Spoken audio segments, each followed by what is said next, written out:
Hello all. How are we doing today? Again, you can press your space bar to speak. I'm Truth, but I think you all know that by now. But it's nice to see you all again. And yeah, how has the week been for you? Anybody have a feeling about it?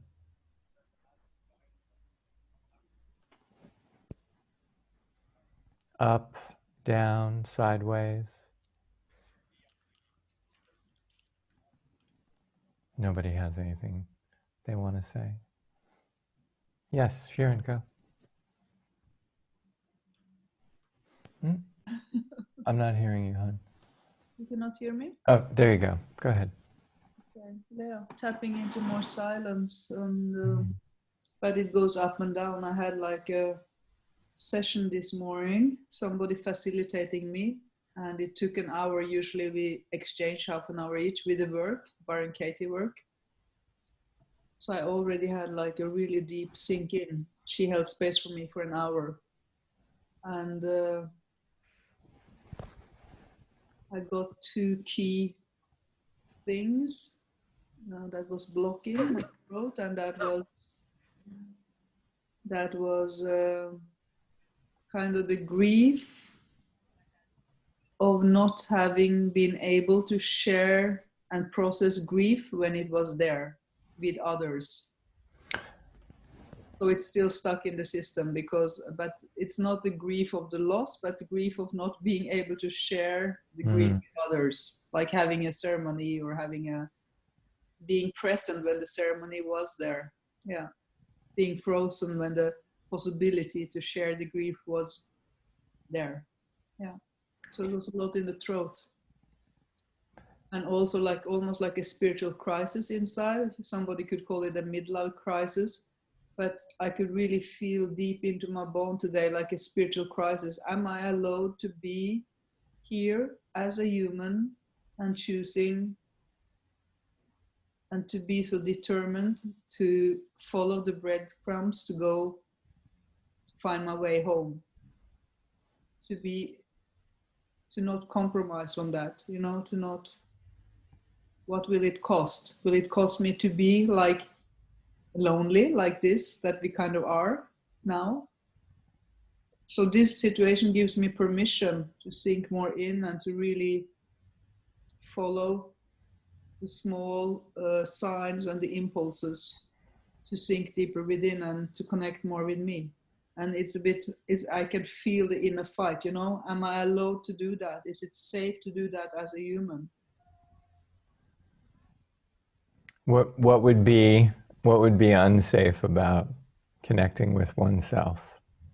Yeah, I think it's that fear of not keeping up with whatever is going on around, to withdraw, to be a loner, to not buy into social whatever, to lose totally my social skills, or which are not so strong anyway. Well, Or maybe not. Maybe that's not true. I would argue that it isn't true, but Yeah. our self-perception is often harshest. Yeah. Yeah. No, I can see where we have met. I've been quite social. Yeah. But it has also been with a focus and a purpose and an inspiration to go deeper, huh? Yeah. Then I get on fire. Yeah. Well, there are a few things there. Well, just personally for you, the throat was key last time also. So the idea of the voice, or what needs to be spoken, and the throat is also the connector between head and heart, between the mind and even the higher chakras, the crown, the third eye, and then the heart and the root chakras of the body. So if there's a energetic block here, those two things, there isn't a clear pathway between head and heart. And so that may be something that's calling to be addressed, like that, clearing that channel and voicing out loud. So the session you had earlier, I mean, one of the things I say is, utter your dreams out loud to usher them inbound. And so we need to express. Say that again.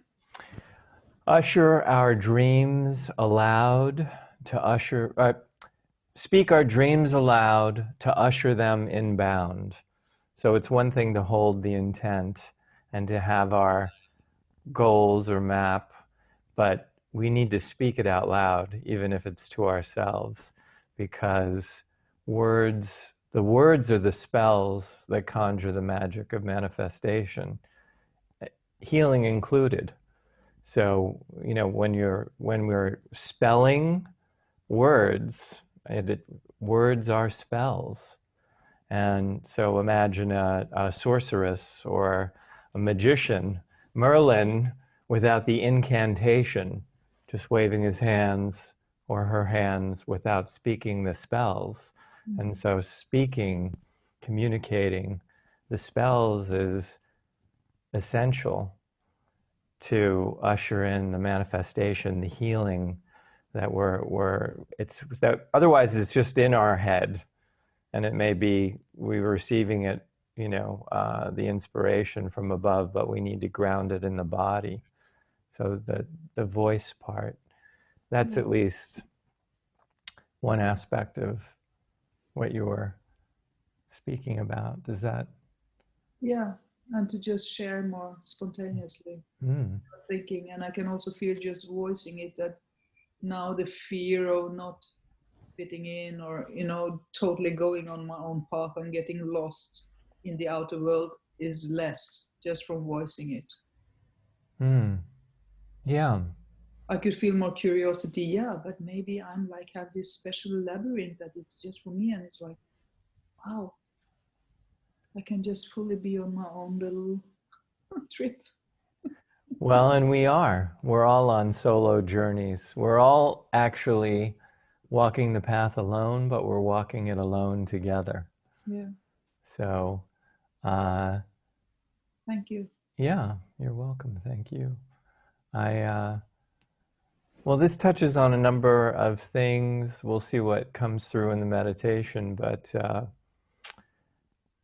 I woke up this morning thinking about self-protection and how important that is right now for each of us, energetically and spiritually, individually, just securing our own consciousness and well-being and creating, a blanket of protection from all of these intercessors, from this virus that's out there that no one really knows how or where we're going to confront it or contract it, or the symptoms, the information that's out there, all of even though we're in our cocoon here in our homes for the most part, there's still lots of things to create a protective,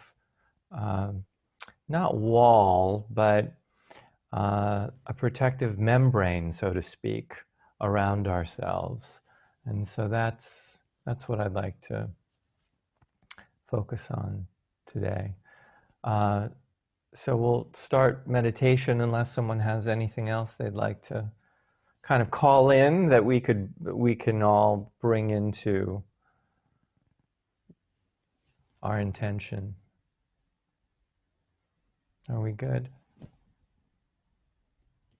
Okay. Is the sound is good? Santa, everything? We're good. Good to go. We're good to go.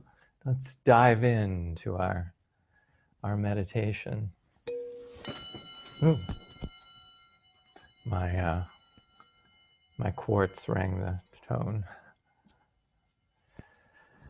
Okay, So again, just find a comfortable spot where you can, and Tarek, yeah, feel free to lay down where you can be attentive. I mean, it's okay if you drift off to sleep, but the idea is to be attentive and present and yet comfortable and relaxed without tension in the body. Yeah. So, yeah, just a few, let's just take a few breaths, like deeper breaths, and we can just let our exhale carry any tension or intention that we're harboring or expectation, and just release what's there. Take an inhale and deep inhale, expand our lungs, and then the relief, the release of exhale.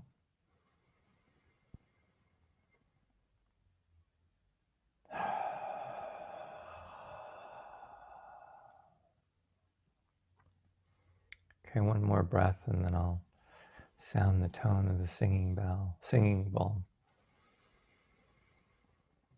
And let that transport us into our meditation.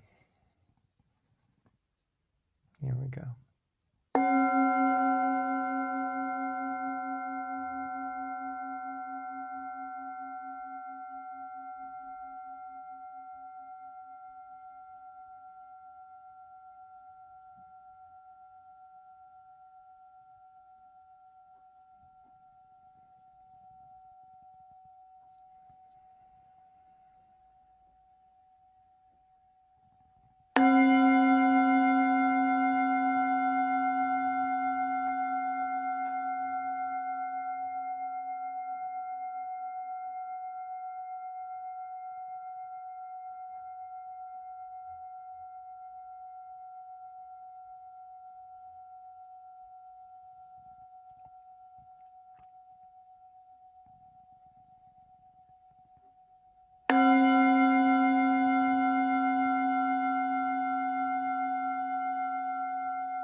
Safety.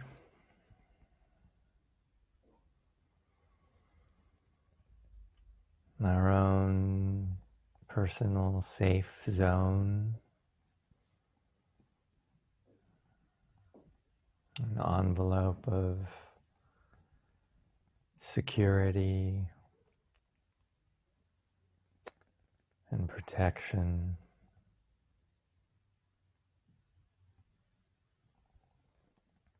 Worn like a garment.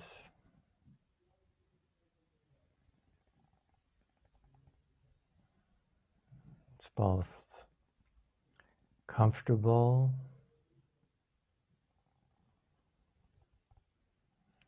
and durable.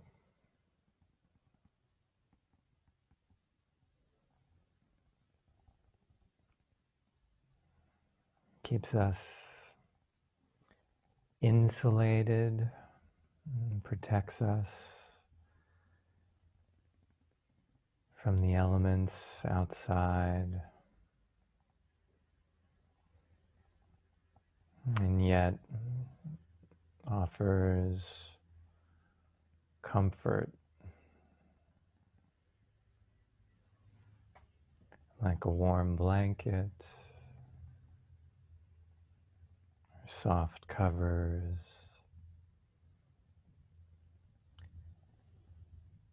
your favorite sweater,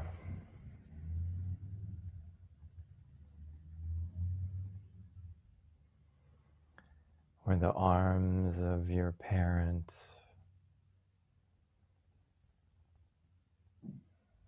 or partner.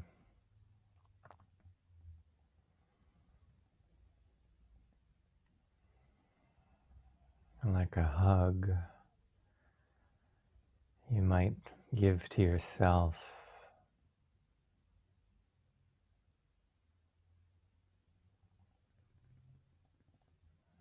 Enfolding oneself in strong, resilient, supple arms.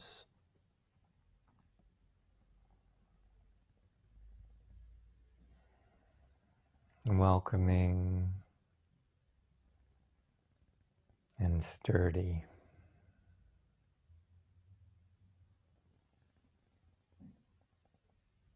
If you can remember being a child,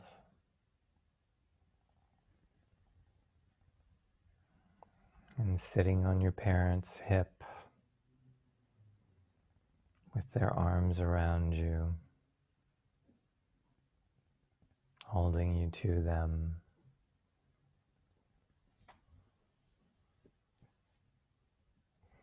Where you have enough freedom to move and turn and look out at the world, and yet you have the comforting reassurance of a loving arm holding you close, where you can always turn in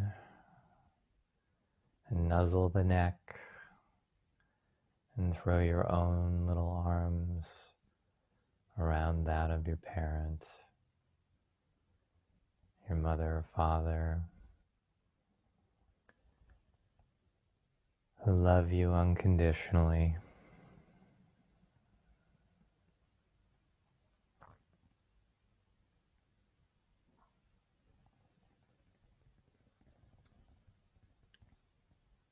This is the safe place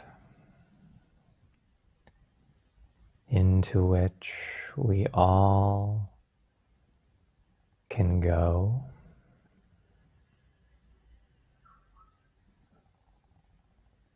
whenever we feel the need for protection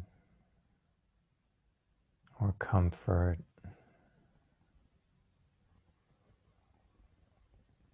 or insulation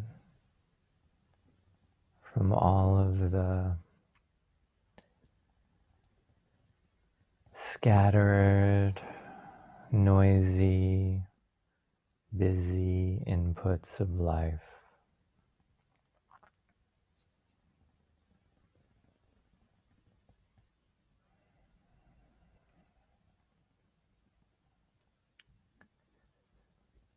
Let's go there now together, individually, creating that ultimate safe bubble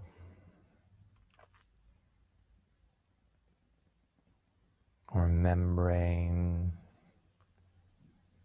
or cave,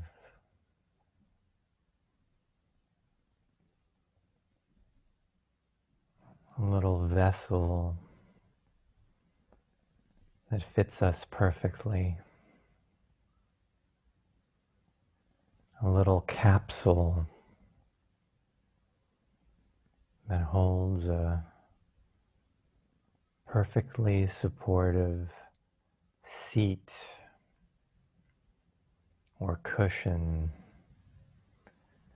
and we can slide into its subtle contours, its It's designed perfectly for us. It's soft and yet supportive.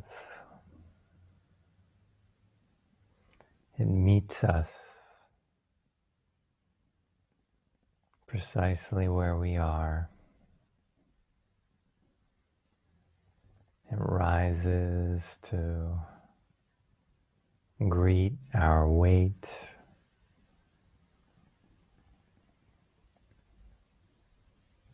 Breathes with us.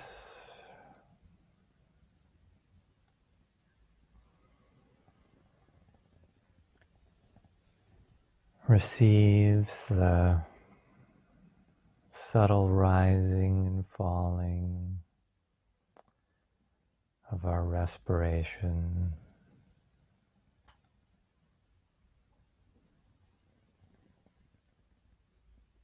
It's that perfectly protective cocoon with the perfect degree of lighting.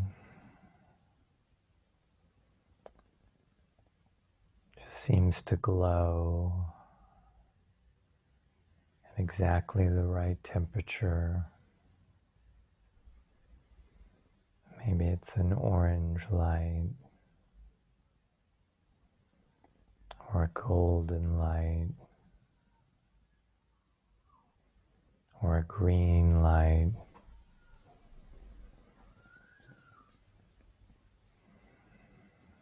Green of the throat or blue of the heart.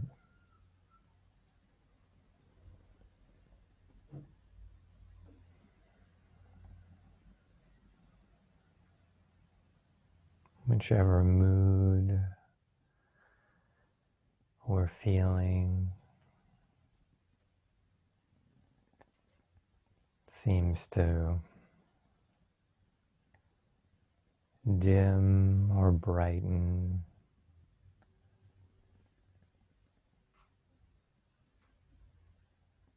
to greet us, to meet us.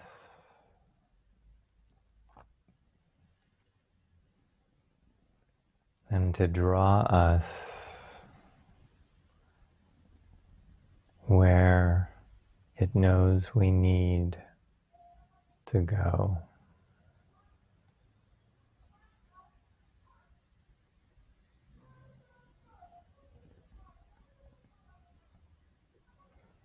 What's the mood light of your safe place?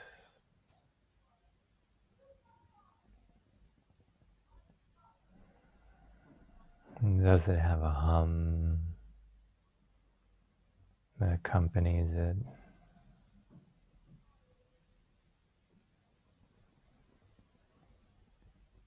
Or a buzz like that of a bee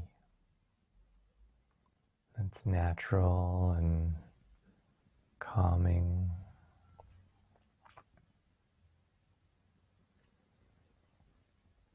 Or is there quiet music playing?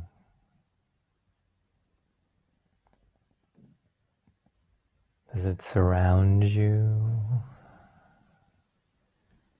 in its spaciousness like a grand hall or a church?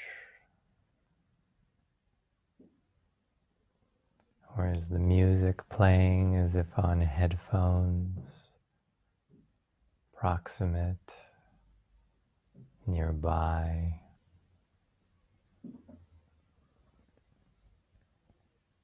Or is it like a personal concert, a private violinist, or a cellist, or a harpist playing only for you?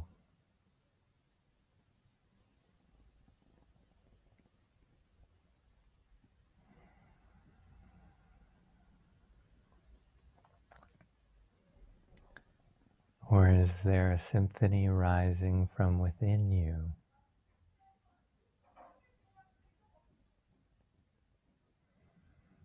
From within that quiet, safe place where you feel perfectly at home, where you're perfectly safe to just be, almost like a womb,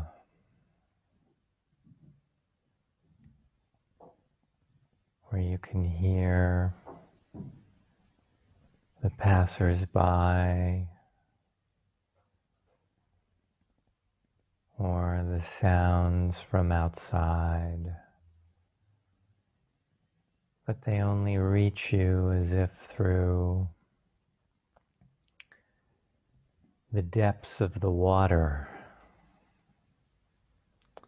and you're far below the surface, where the sounds barely reach you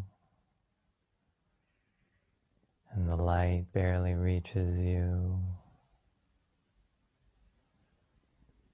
and you're existing in that quiet stillness.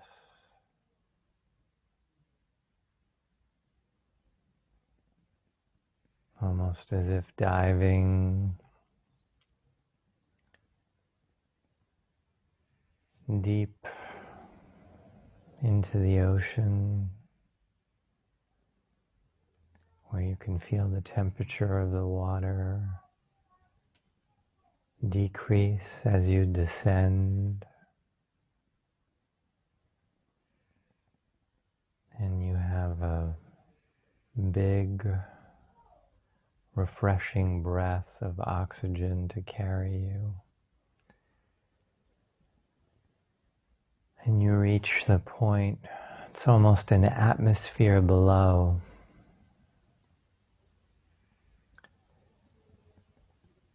You can hear the tones from above and choose to close your eyes and just float weightless with your hands and your arms floating free, almost laying back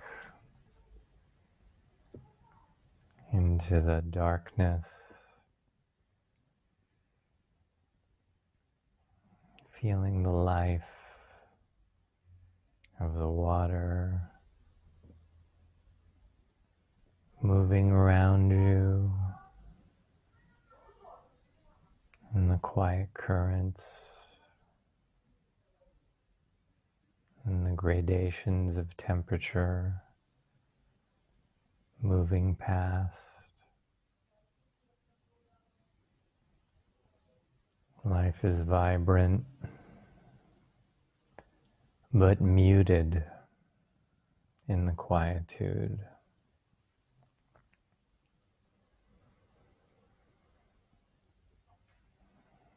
And even your hair is floating. The ends dance and play, moved by the waters, massaging your scalp.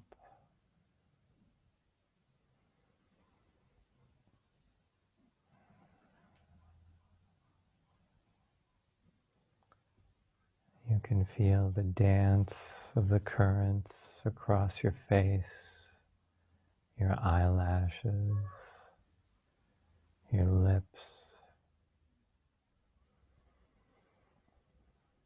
You can almost taste the saltiness.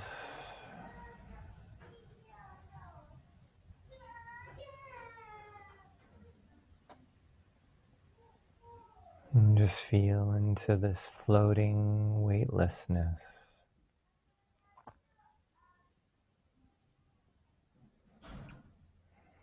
And yet you're being met by the sea, supported because it surrounds you, every molecule.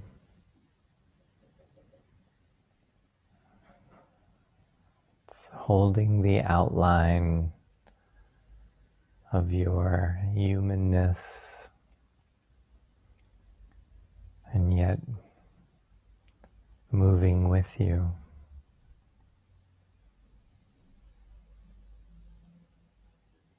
Like floating or swimming in life,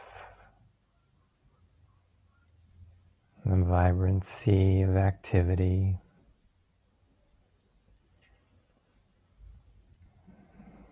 But you can just take a conscious breath and dive below and close your eyes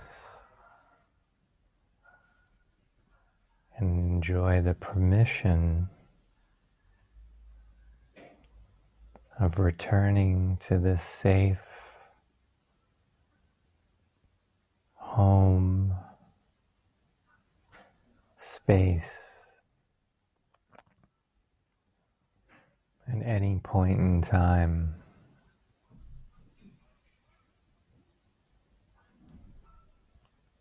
It's a retreat. But when we retreat,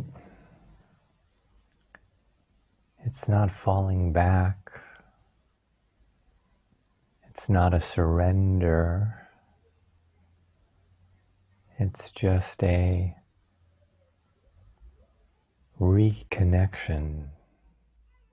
We are treating ourselves once again. We are retreating to that inner solitude, that soulness, the S-O-L-E, the individual, the solitude from which all arises.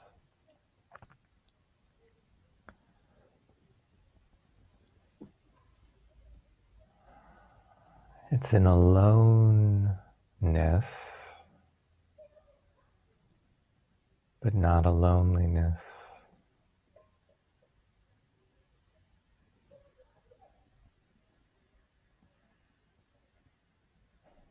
It's a retreat, but not giving up.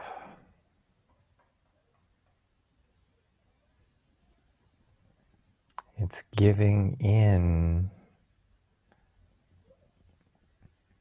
to that part of ourselves that calls us home, asks us to return when we get too far away from it.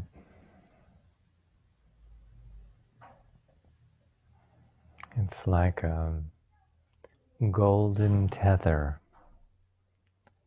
or a lifeline, an umbilical cord that allows us plenty of space to roam and explore and investigate.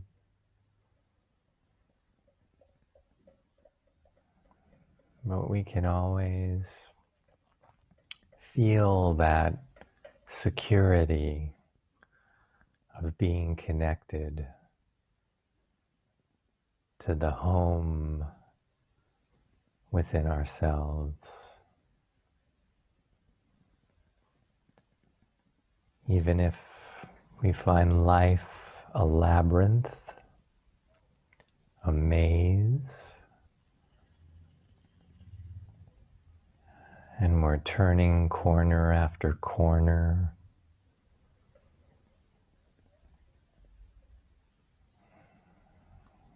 and finding dead end and then doubling back and then new directions.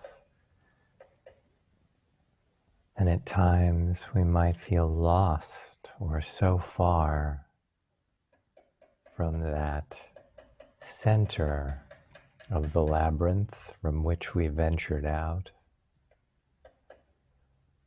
But we just need to reach for that golden cord and follow it like breadcrumbs, urging us to return. And there it is, that golden place. We can just follow that thread all the way back to ourselves, in the center of the labyrinth,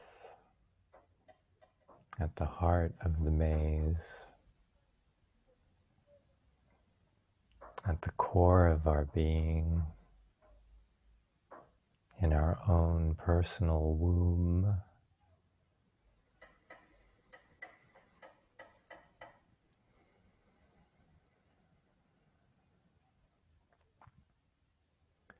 And rest there and reconnect there,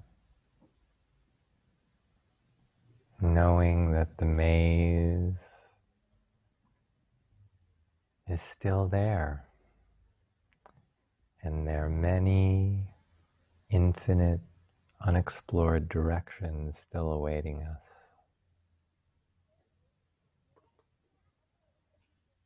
And it's not ever about solving the maze, because there is no ultimate solution. It's just about the excitement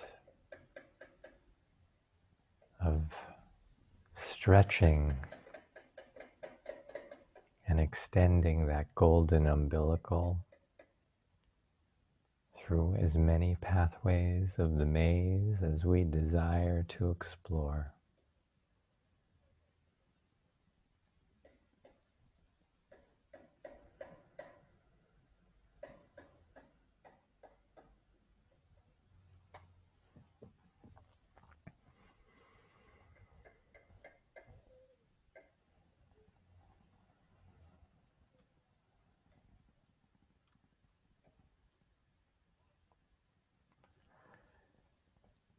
So spend another few moments in your personal home,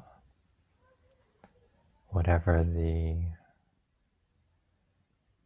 most powerful metaphor for you has been.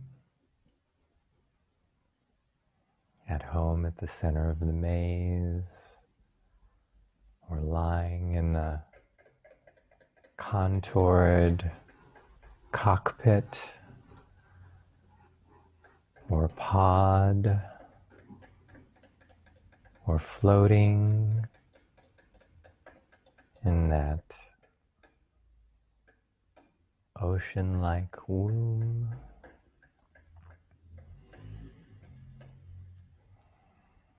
Or sitting on your mother's hip, or clasped in your father's arms, or enfolding yourself in a hug, or lying under that warm quilt or comforter, or pulling your favorite sweater around you,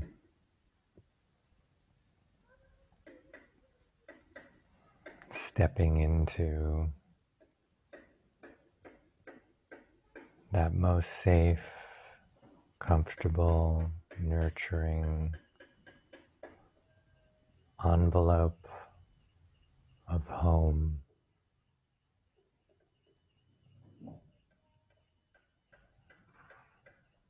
That comfortable armor of self-protection.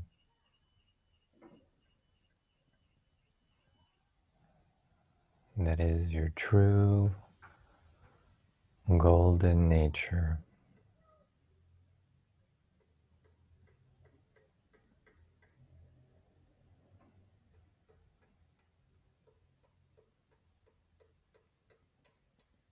Almost like Superman's costume. It's always at the ready to face any villain or obstacle, prepared for any adventure or challenge or superhero event. No matter what you're wearing, you can just slip into your personal phone booth, don your coat of armor that fits you like a glove,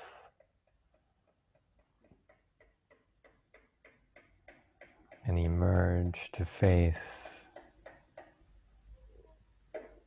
any challenge the world throws at you, any turn in the maze.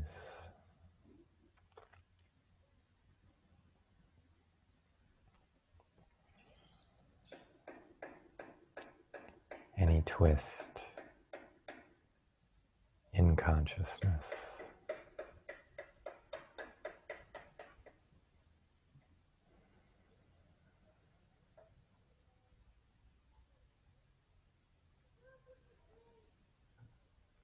It's all part of the adventure.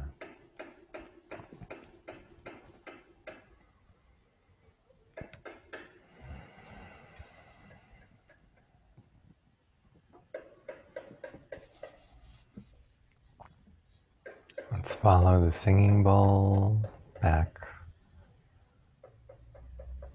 to ourselves in this time and place.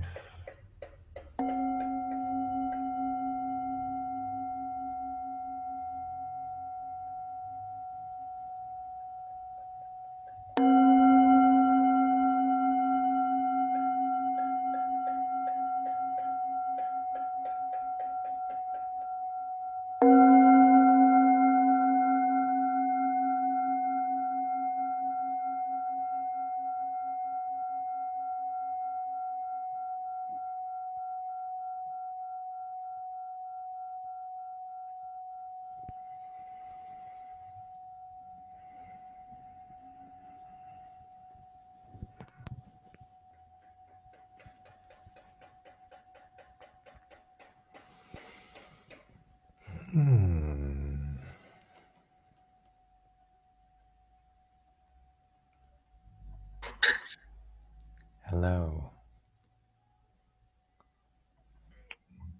Oop. So, you can do the space bar if you want to speak or contribute.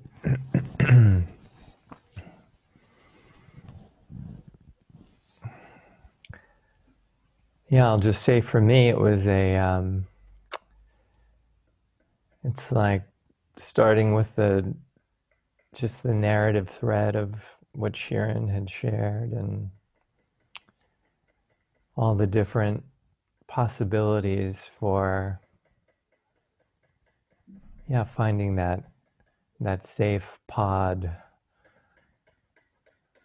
that protective blanket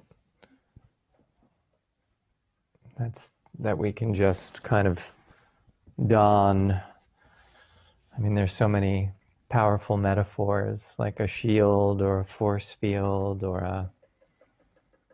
it's almost like I was thinking at the end, I didn't want to bring in another element, but we've all seen Iron Man, and how Tony Stark can just, press a button and then all of a sudden it's almost like a skin tight, perfectly bespoke, fitted suit of armor that holds all of his needs and protects him and empowers him. It's like, yeah, that sense of just being perfectly held and safe.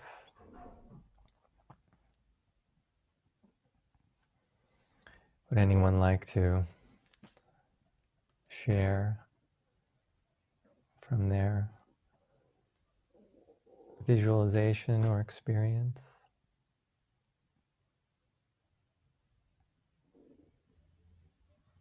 Timon?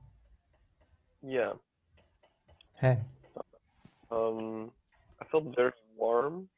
Like I had my hands on my like the lower chakras, I guess, and it was like, yeah, the energy was sort of cycling. So I had this whole sort of warm and I guess comfortable, like safe feeling all around, like my stomach and down below. So that was really sort of good to connect to that place, since I am a lot more in my head due to corona or whatever, and just staying in and not really outside world. I felt like this was, even though I was with myself, I could still easily connect like lower. So that was a good experience. Yeah, I like how you're saying lower. It's like it's kind of that like a welcome weight almost, the sinking down, like sinking in and settling. Yeah. Like that depth. It feels very For deep. sure. That I shared a similar experience for myself. That's why I felt the weight of the water, around you. And I was also, Shirin, you're in my consciousness because I was thinking about your modality that you practice, which is about meeting, the tension release by meeting the tension, meeting the weight. So it felt, I was kind of invoking that in my mind, at least, as I was traveling. I didn't hear that part. It looked like your camera froze for a little while. I don't know if it was only me who experienced it. Did everyone hear it? I was saying, Shirin, I'll just quickly, your practice, it was in my consciousness because you do the tension release by meeting the tension, not stronger, not lighter pressure, but really just meeting it exactly where it is. And so I had that in mind, just like every molecule of your body as you're floating, just being met everywhere by that kind of pressure of being, deeper underwater where you can feel it and you feel really met and held. Did you hear? Yeah, okay, good. Anybody else? I want to share a little bit more. I have a couple things I'd like to share. Let's see. Hello. Let's see. So, this you might have seen before, but this is a, wait, are we seeing that? What happened? Are you seeing the truth serum right now or no? Hang on. What happened? Share screen. Here. I don't know where it is. Are you seeing it? Energetic distancing. Are you seeing it? Yes. Okay. Okay. Yeah. So this is something that you touched on, Timon, but the idea that, the corona, all of these things it's out there, and it feels, I know for myself, it's just it's always out there, perennially out there, and it's a mystery. You know, it's I don't even want to call it like a an enemy, but it's the consciousness of it is out there, and we can't really touch it, or it feels a little bit esoteric or abstract. And there's so much about it. So it's this abstraction we're not familiar with, and then it's just everywhere. I mean, we can, when we're in our homes, we can forget about it, but then there's always that continual reminder like, oh yeah, I'm by myself, or I'm Zooming with people. And why am I doing that? Because of this state of affairs. And so the idea of the best way to insulate and protect ourselves and enhance our immunity is this energetic distancing from the consciousness, which it has, the consciousness of corona. That's our best prescription for personal health. So, yeah. So think about or feel into that, just this energetic distancing, like not social distancing from other people. It's not so much that, because we're all going to encounter this thing in the future at some point. But energetic distancing, it's like you don't have to get it, you don't have to get sick. If you do come in contact with it, you don't have to contract it, or if you do, it can be subtle or no symptoms.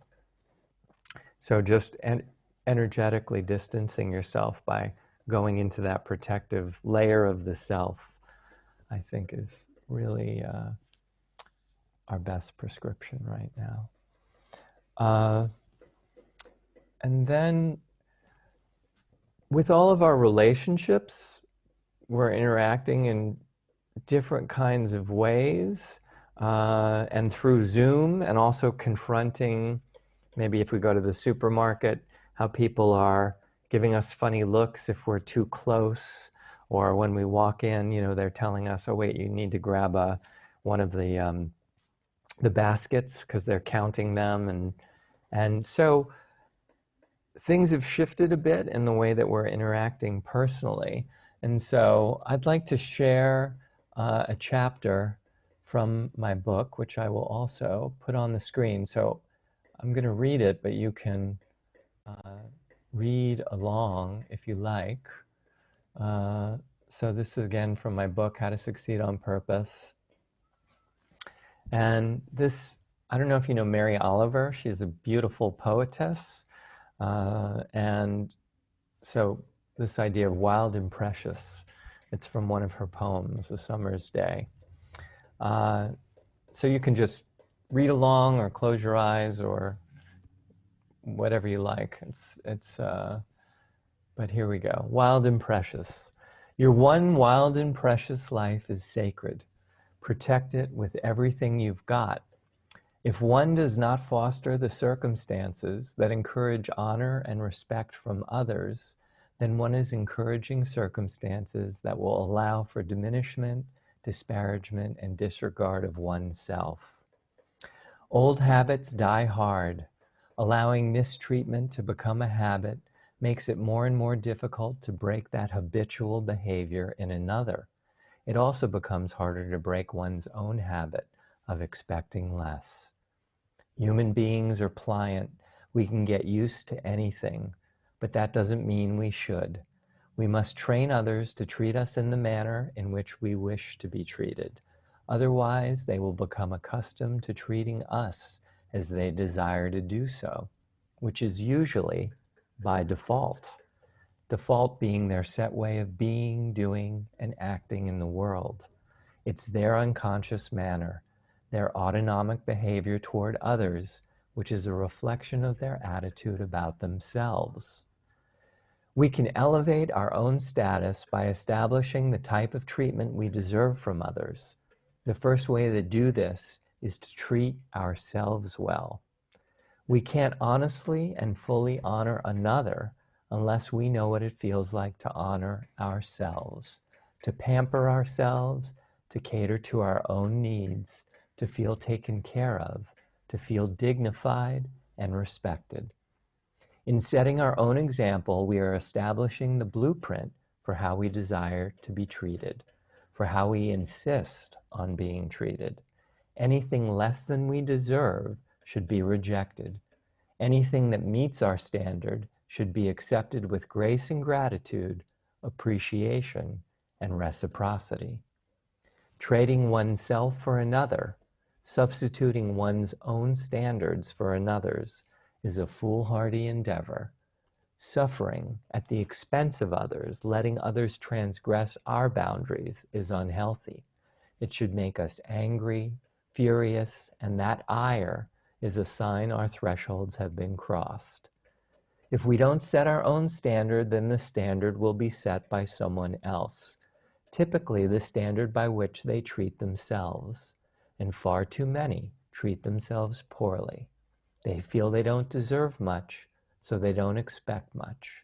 They don't offer much, so therefore they don't receive much. So set your own standard, raise the bar, be the example for how others should be treating you, and for how others deserve to be treated themselves. No matter how high or low we set our expectations, they're usually met. Your one life is wild and precious. Don't allow yourself to be treated by any other benchmark but your own. If you do, it's no one else's fault. It's just their default, which is really your own fault. The truth serum is allowing another to treat us by default is our own fault. So this ties in with this idea of treating ourselves well, like coming to that still and quiet place where we can really honor what we need and get what we need from others by knowing how we like to be treated and how we like to be honored, by honoring ourselves first. And it's only in doing it first for ourselves that we will receive that from others, and only in doing it for ourselves first that we will be able to offer that to others as well. So in this world of some unconscious behavior or fear-driven behavior where people are not as polite or treating or dignified as they might usually be, it's imperative for us to go to this place within, because it starts with us, so that we can then treat people from that centered place of dignity and respect and honor and kindness and compassion that we ourselves know that we need and deserve. Does that resonate? Does anyone have anything else they'd like to share or ask a question or unpack before we adjourn for next time?